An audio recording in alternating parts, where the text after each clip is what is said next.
Hello students, આજે આપણે ધોરણ 12ના ચેપ્ટર નંબર 5ના લેક્ચર નંબર 7માં બે જનીનોનું વારસાગમન અથવા એને આપણે મેન્ડલનો દ્વિસંકરણનો પ્રયોગ પણ કહીએ છીએ.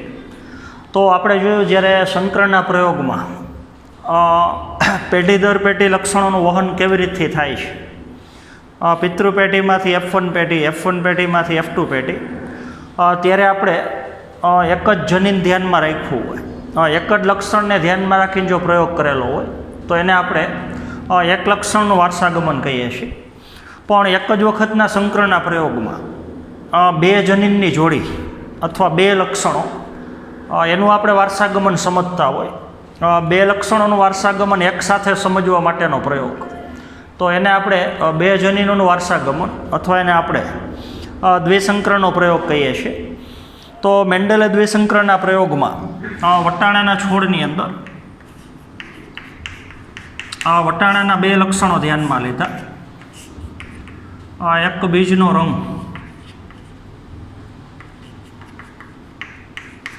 અને બીજું લક્ષણ હતું બીજનો આકાર.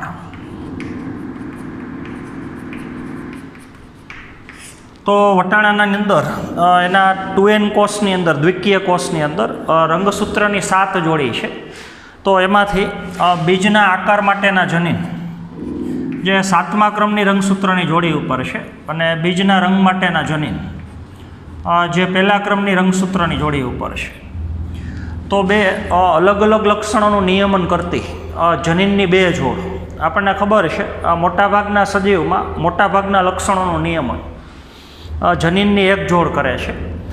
તો બીજના રંગ માટેની જે જનીનની જોડ છે એ પહેલા ક્રમના રંગસૂત્રની જોડી ઉપર છે અને બીજના આકાર માટેની જે રંગસૂત્રની જોડી છે જે 7મા ક્રમના રંગસૂત્રની જોડી ઉપર છે.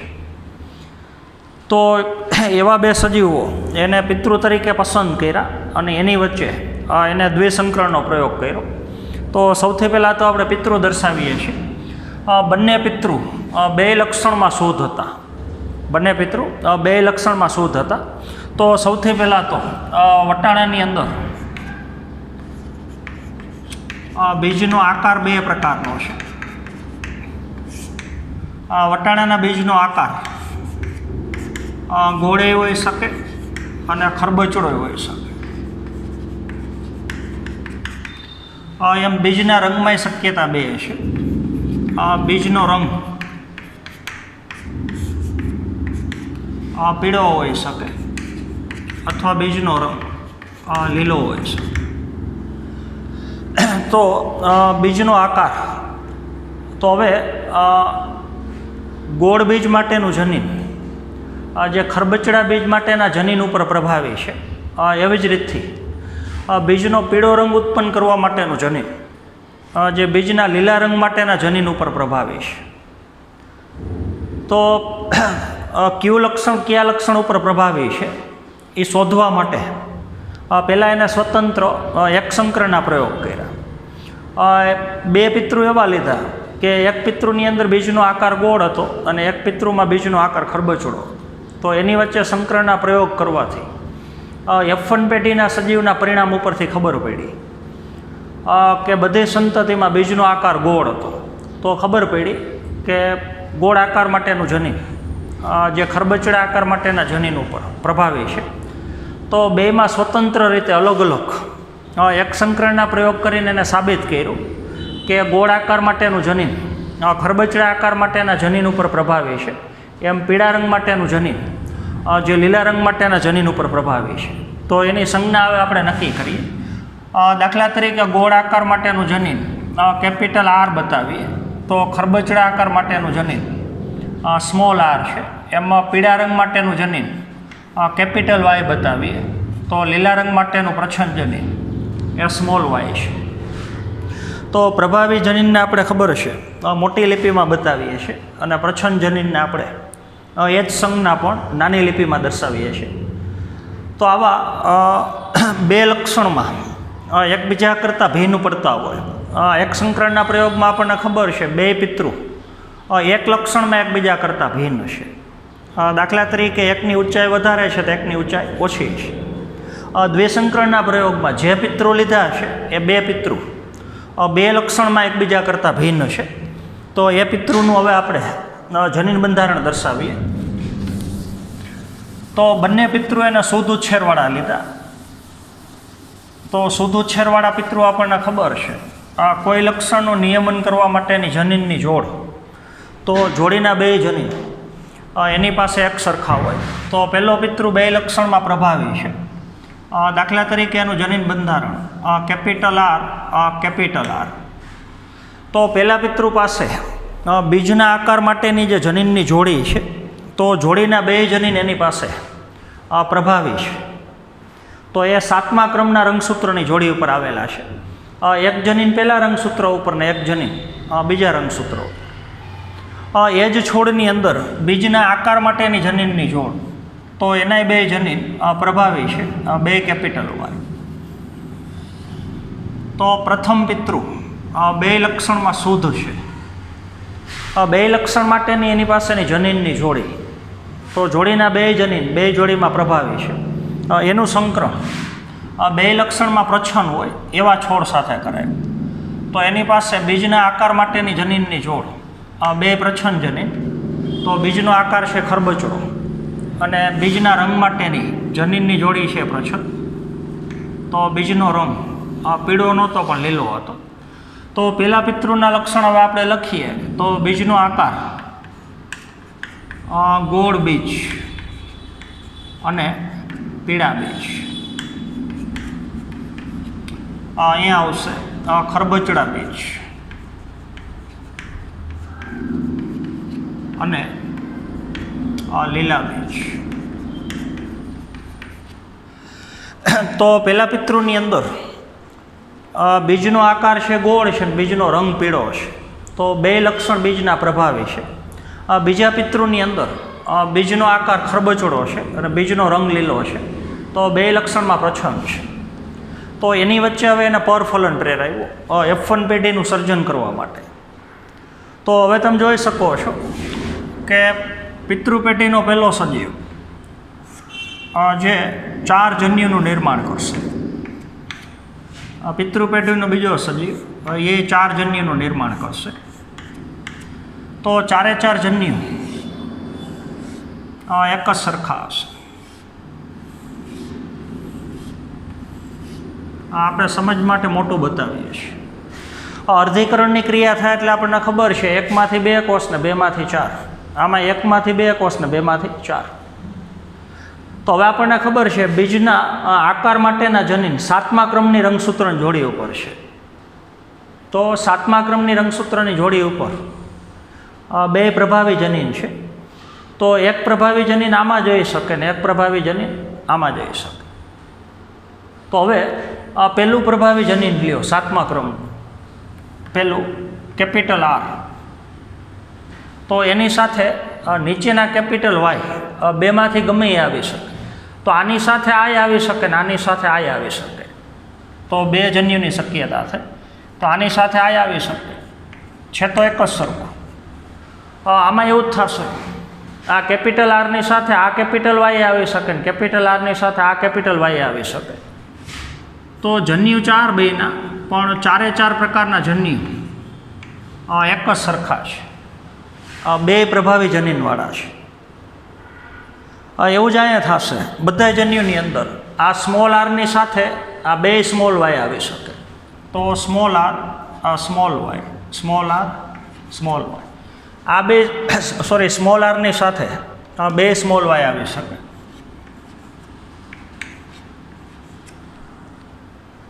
તો 4 જન્યુ એક જ પ્રકારના છે.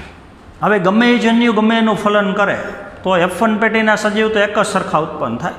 દાખલા તરીકે આ જન્યુ આનું ફલન કરે છે તો F1 પેઢીની અંદર જે સજીવ બનશે ફરી પાછું. તો હવે આપણને ખબર છે કેપિટલ આર સ્મોલ આર. તો જનીનની પહેલી જો વિષમયુગ્મી થઈ ગઈ એમ કેપિટલ વાય સ્મોલ વાય. તો બે લક્ષણમાં સજીવ થઈ ગયું વિષમયુગ્મી. તો હવે આપણને ખબર છે આકાર માટેની જનીનની જોડ લઈ તો એમાં કેપિટલ આર પ્રભાવી છે અને રંગ માટેની જનીનની જોડ લઈ તો કેપિટલ વાય પ્રભાવી છે. તો F1 પેટીના બધા છોડમાં ગમે તે જન્યુનું આડાહવડું ફલન કરાવો.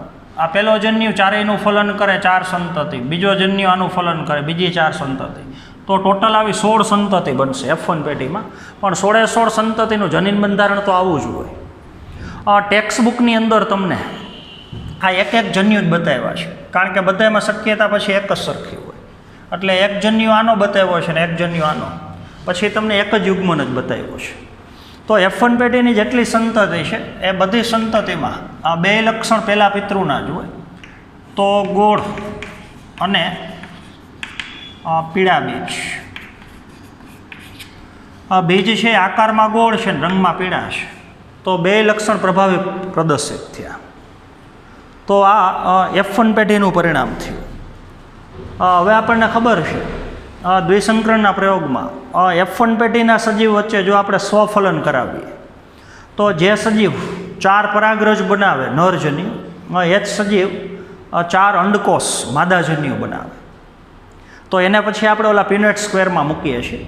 પહેલાં તો જન્યુ કઈ રીતથી બનશે એ થોડું આપણે સમજી લઈએ.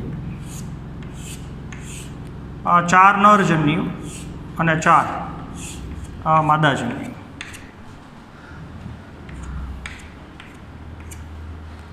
આ પહેલી રંગસૂત્રની જોડી બરાબર સમજવાનું છે. 7મા ક્રમની રંગસૂત્રની જોડી ને પહેલા ક્રમની રંગસૂત્રની જોડી. તો 4 જન્યુ પહેલાં આપણે બતાવી દઈએ, પછી એનું જનીન બંધારણ બતાવીએ. 4 નરજન્યુ અને એવી જ રીતથી 4 માદાજન્યુ. આ સ્વફલન છે. તો હવે તમે જોઈ શકો છો પહેલા ક્રમની રંગસૂત્રની જોડીમાં આ પહેલું રંગસૂત્ર આ લે, તો આ રંગસૂત્ર આ કોષમાંય જઈ શકે ને આમાંય જઈ શકે. તો ત્યારે એની સાથે આ પહેલા ક્રમની રંગસૂત્રની જોડીમાંથી કેપિટલ વાયવાળું રંગસૂત્ર આવી શકે અને સ્મોલ વાયવાળું આવી શકે. તો કેપિટલ આરની સાથે કેપિટલ વાય આવી શકે અને સ્મોલ વાય આવી શકે. તો આપણે શક્યતા બતાવતા જ જઈએ. આ કેપિટલ આર કેપિટલ વાય અને કેપિટલ આરની સાથે સ્મોલ વાય. એમ સ્મોલ આરની સાથે કેપિટલ વાય આવી શકે ને સ્મોલ આરની સાથે સ્મોલ વાય આવી શકે. તો કેપિટલ આર સ્મોલ આર એની સાથે કેપિટલ વાય અને સ્મોલ આર એની સાથે સ્મોલ વાય. તો જે 4 પ્રકારના નરજન્યુ બને એ જ 4 પ્રકારના અર્ધીકરણની ક્રિયા થઈને આ માદાજન્યુ બને. તો capital R capital Y, capital R small Y, small R capital Y, small R અને સ્મોલ વાય. તો એને હવે આપણે પીનેટ સ્ક્વેરમાં બતાવવાનું છે. 4 પ્રકારના નરજન્યુ બીજા 4 પ્રકારના માદાજન્યુનું 16 પ્રકારે ફલન કરી શકે. તો આપણને યુગ્મન 16 મળશે. અહીંયા આપણને યુગ્મન 16 જ મળે, પણ 16 યુગ્મન જ એક સરખા હોય. અહીંયા એવું નહીં થાય, કારણ કે જન્યુની અંદર જનીન બંધારણમાં શક્યતાઓ અલગ અલગ છે. તો 4 નરજન્યુ 4 માદાજન્યુનું કઈ રીતથી ફલન કરે છે, યુગ્મન જ કેવા બને છે, એ આપણે પીનેટ સ્ક્વેરમાં બતાવીએ. તો પીનેટ સ્ક્વેરની અંદર આપણે શક્યતા બતાવતા જ છે. તો ટોટલ તમારે 16 ખાના આવશે.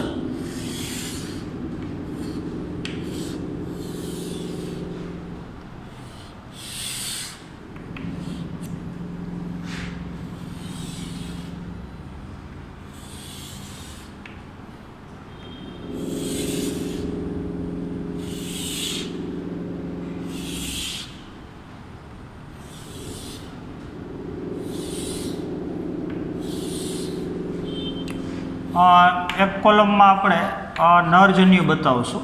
અહીંયા 4 નરજન્યુ, અહીંયા આવશે 4 માદાજન્યુ. તો 4 નરજન્યુમાં તમને ખબર છે capital R capital Y, capital R small Y, small R capital Y, small R small Y.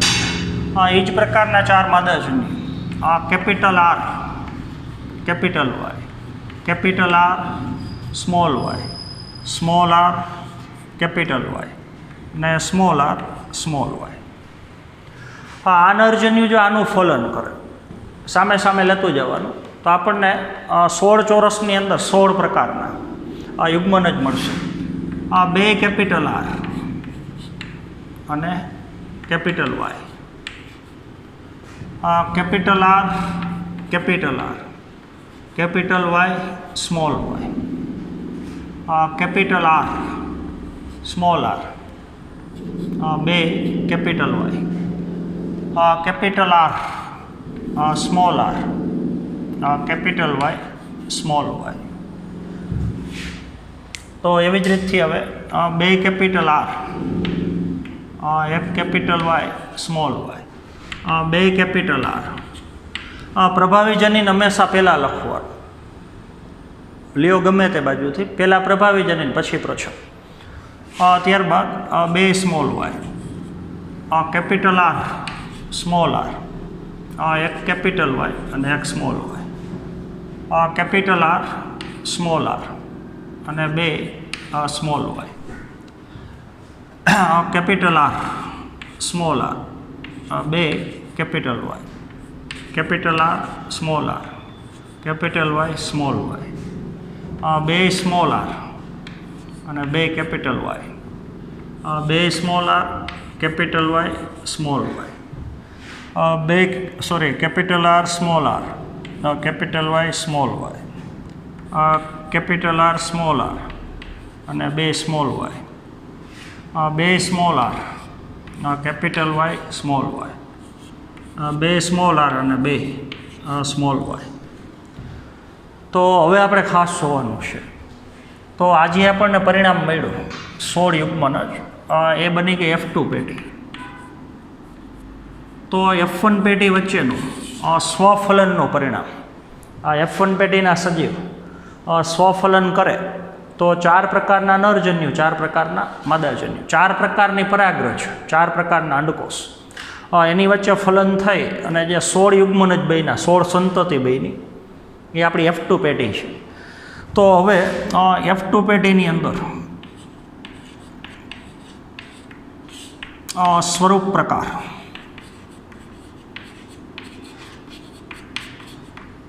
ચાર પ્રકારના છે. તો જો એનો રેશિયો છે 9:3:3:1.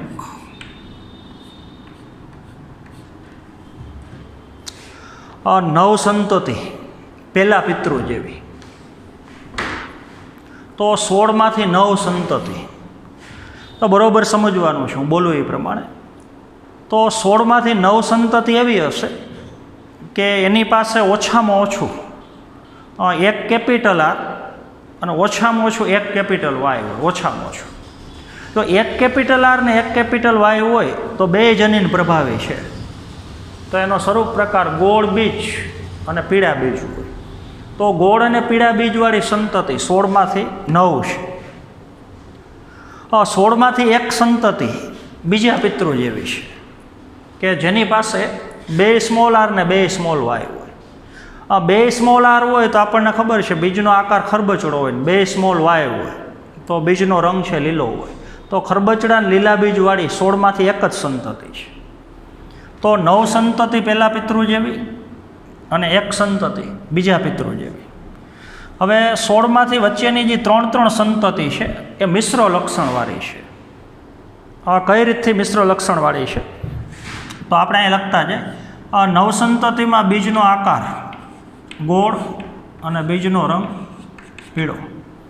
9માંથી 1 સંતતિમાં બીજનો આકાર ખરબચડો અને બીજનો રંગ છે લીલો. 9માંથી 3 સંતતિ એમાં બીજનો આકાર ગોળ પણ બીજનો રંગ પીળો નહીં, લીલો. 9માંથી 3 સંતતિ બીજનો આકાર ખરબચડો અને બીજનો રંગ લીલો નહીં પણ પીળો. તો અહીંયા લક્ષણનું મિશ્રણ છે.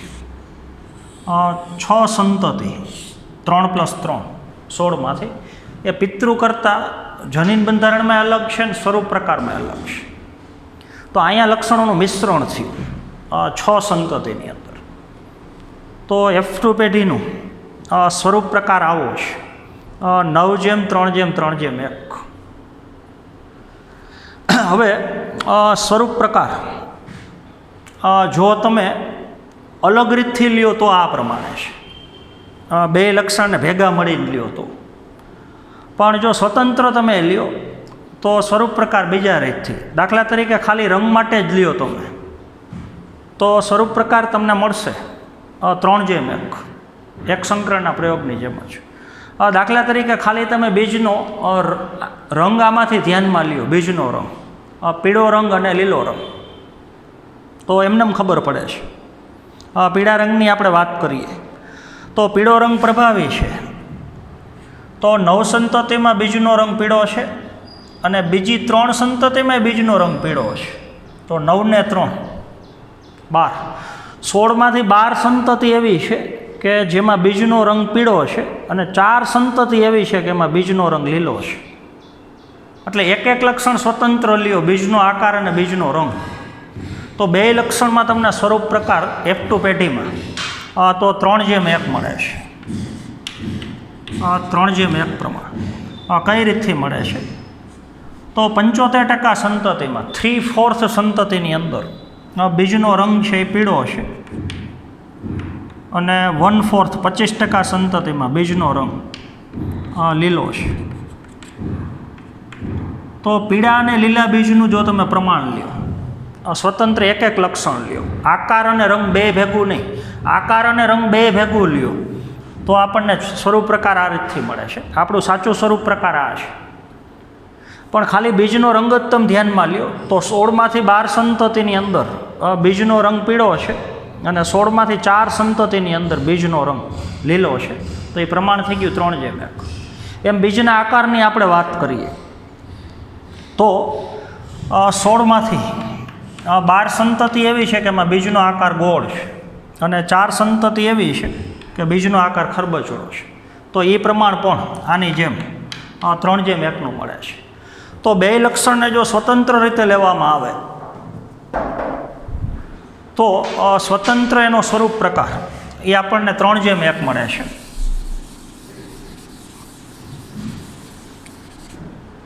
હવે આપણે એના જનીન પ્રકારની વાત કરીએ તો જનીન પ્રકારમાં ટોટલ 9 પ્રકારના જનીન પ્રકાર છે F2 પેઢીની અંદર. આપણે અહીં લખીએ એના જનીન પ્રકાર.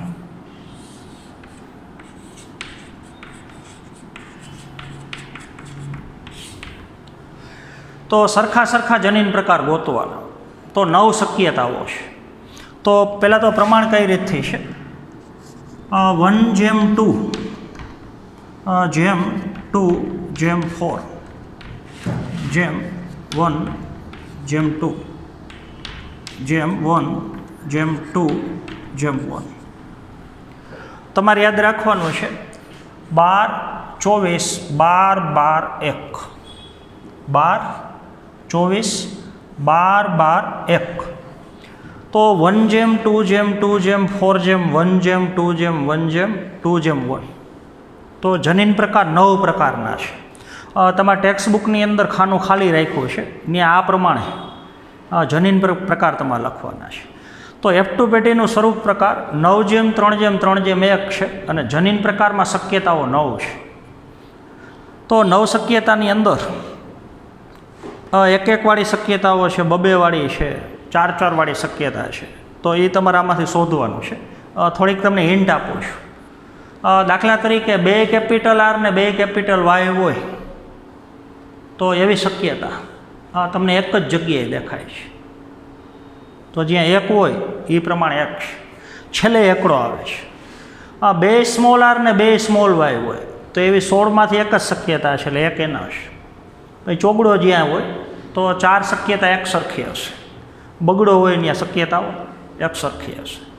તો એ પ્રમાણે તમારે શોધવાનું છે. તો 1:2:2 દાખલા તરીકે capital R capital Y small y, તો 2 સંતતિ એવી છે એટલે પ્રમાણ થઈ ગયું 2. તો આવી રીતે તમારે સંતતિ જનીન પ્રકારમાં શક્યતાઓ 9 શક્યતાઓ છે. તો હવે આપણે જોઈ શકીએ છીએ કે મેન્ડલના દ્વિસંકરણના પ્રયોગમાં F2 પેઢીની અંદર સ્વરૂપ પ્રકાર 9:3:3:1 છે. એમાં 9 સંતતિ પહેલા પિતૃ જેવી છે, 1 સંતતિ બીજા પિતૃ જેવી છે અને 6 સંતતિ મિશ્ર લક્ષણવાળી છે. એટલે કે બીજનો આકાર ગોળ હોય તો સામે રંગ ભેગો લીલો છે અને બીજનો આકાર ખરબચડો હોય તો ભેગો રંગ છે પીળો છે. તો પિતૃ કરતાં સ્વરૂપ પ્રકાર અલગ હોય એવી 16માંથી 6 સંતતિ છે. તો મેન્ડલના એક સંકરણના પ્રયોગની જેમ જ આપણે મેન્ડલના દ્વિસંકરણના પ્રયોગમાં એના સ્વરૂપ પ્રકાર અને જનીન પ્રકારની આપણે સમજ લીધી. બીજું હવે આપણને જે સ્વરૂપ પ્રકાર આ રીતથી મળે છે 9:3:3:1 જોઈ આપણે લેવું હોય તો સ્વતંત્ર લક્ષણનું પહેલાં તમારે પ્રમાણ લેવાનું અને પછી એનો ગુણાકાર કરવાનો. તો સંમિશ્રણ કરો બેયનું તો એના ઉપરથી તમે લઈ શકો. કઈ રીતથી સંમિશ્રણ કરવાનું છે તો એ આપણે થોડું જોઈએ. દાખલા તરીકે 3 ગોળ જેમ 1 ખરબચડા હમણાં આપણે પ્રમાણ લીધું. સ્વતંત્ર લક્ષણ લઈ તો 75% બીજ ગોળ છે અને 25% બીજ ખરબચડા છે. તો એનો ગુણાકાર હવે લેવાનો, રંગમાં એ પ્રમાણ લેવાનું. 3 પીળા બીજ જેમ 1 લીલા બીજ. સ્વતંત્ર પ્રમાણ આપણે હમણાં લીધું એ પ્રમાણે એ આપણને આવી રીતથી મળે છે. એટલે F2 પેઢીનું સ્વતંત્ર જો તમને સ્વરૂપ પ્રકાર ખબર હોય, દાખલા તરીકે આકારનું સ્વરૂપ પ્રકાર 3:1 છે, રંગનું સ્વરૂપ પ્રકાર 3:1 છે, તો ગાણિતિક એનો ગુણાકાર કરવાનો. તો હવે આપણને ખબર છે 3 તેરીને 9 આપણે લખતા નથી, સીધું અહીંયા કરતા જાય. 3 × 3 એટલે 3 તેરીને 9 છોડ એવા છે કે એમાં આકાર ગોળ હોય ને રંગ પીળો હોય. તો પહેલું પ્રમાણ મળ્યું. પછી 3 ગોળ ગુણ્યા એટલે 3 × 3 એટલે 3 એવા છે આકાર ગોળ હોય ને રંગ લીલો હોય. ખરબચડો અને પીળો આની હારે ગુણાકાર કરો તો 3 છોડ એવા છે કે એમાં રંગ પીળો હોય અને આકાર છે ખરબચડો હોય. અને છેલ્લે 1 × 1 એટલે 1 સંતતિ ખરબચડો અને લીલો. તો સ્વતંત્ર લક્ષણના જો તમે પ્રમાણ જાણતા હોય, દાખલા તરીકે આકાર માટેનું પ્રમાણ છે 3 ગોળ જેમ 1 ખરબચડા, 75%, 16માંથી 75%. 12 છોડની અંદર બીજ ગોળ છે અને 4 છોડમાં બીજ ખરબચડા છે. એમ 16માંથી 12 છોડની અંદર બીજ છે પીળા છે અને 4 છોડની અંદર બીજ છે રંગમાં લીલા છે. તો એનું હવે તમે ગાણિતિક સંમિશ્રણ કરો, ગુણાકાર કરો સ્વતંત્ર લક્ષણોનું જે પ્રમાણ છે તો તમને F2 પેઢીમાં 2 લક્ષણો ભેગા મળી અને સ્વરૂપ પ્રકાર કેવું હોય તો એની માહિતી આપણે મેળવી શકીએ. તો હવે મેન્ડલનો જે દ્વિસંકરણનો પ્રયોગ છે એના ઉપરથી મેન્ડલે આનુવંશિકતાનો 3જો નિયમ આપ્યો. તો આપણને ખબર છે મેન્ડલના એક સંકરણના પ્રયોગ ઉપરથી મેન્ડલે 2 નિયમોની તારવણી કરી. એક પ્રભુતાનો નિયમ અને બીજું વિશ્લેષણનો નિયમ. તો હવે મેન્ડલે દ્વિસંકરણના પ્રયોગ ઉપરથી પાછો એક નિયમ આપ્યો. તો એ વિશ્લેષણનો નિયમ તો છે જ, પણ મુક્ત વહેંચણી અથવા મુક્ત વિશ્લેષણનો નિયમ છે. તો આમાંનામાં એક બીજી થિયરી નાની આપણે સમજીએ છીએ.